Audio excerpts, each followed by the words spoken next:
Nuclear power. I guess this is what most people think of when it comes to nuclear power. Well, for me, this is what I think of. Or more specifically, this. But before I tell you about that, let me tell you how all this started. Even as a young kid, I was always asking questions. Questions to my mum, my dad, teachers, but eventually they weren't able to answer my questions anymore. So I turned to the internet to find some answers. It was on the internet that I came across this guy, Taylor Wilson, who had created nuclear fusion at 14. And I was like, wow, fusion in the back garden. I had to find out more. So while searching online, I came across fuser.net, a group of amateur scientists who were building these farms with fuses. And it was there that I realized that it was actually possible for me to build one. I figured it would cost around £2,000. Slight problem, I didn't have £2,000. And I was going to have to raise some money myself.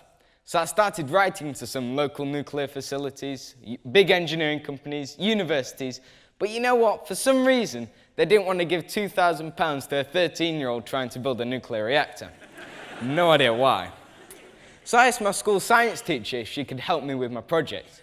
She suggested we try the head teacher.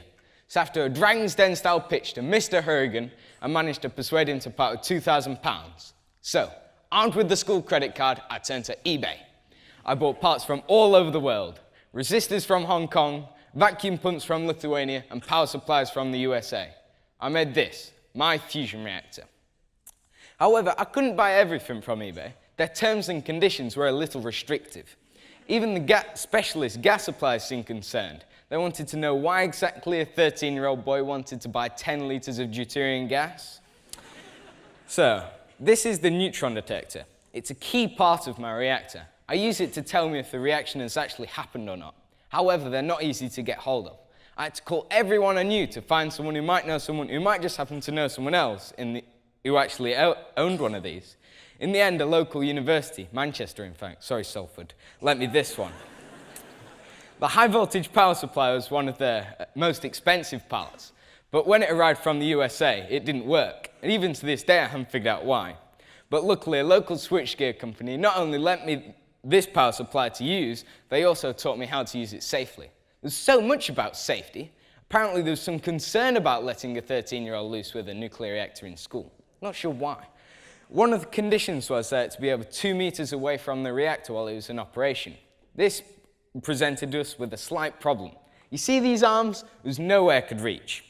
But thanks to the school's tech department and some complex engineering, we made these. These are indeed broom handles with bits of plastic superglued to the end so I could operate the controls from a distance. There was also the problem that I might touch the reactor while it was in operation. So we erected a high-tech chicken wire cage that you can see there around the reactor so I couldn't touch it. But there's also the problem about high-energy neutron radiation coming off the reactor. So this was my solution, my sister's fish tanks, minus the fish of course. I filled them with a boron solution to act as a moderator and absorber of these high-energy neutrons. And finally, just in case I managed to electrocute myself, we made this. This is indeed a rubber hook made out of old bike inner tubes in case I needed rescuing.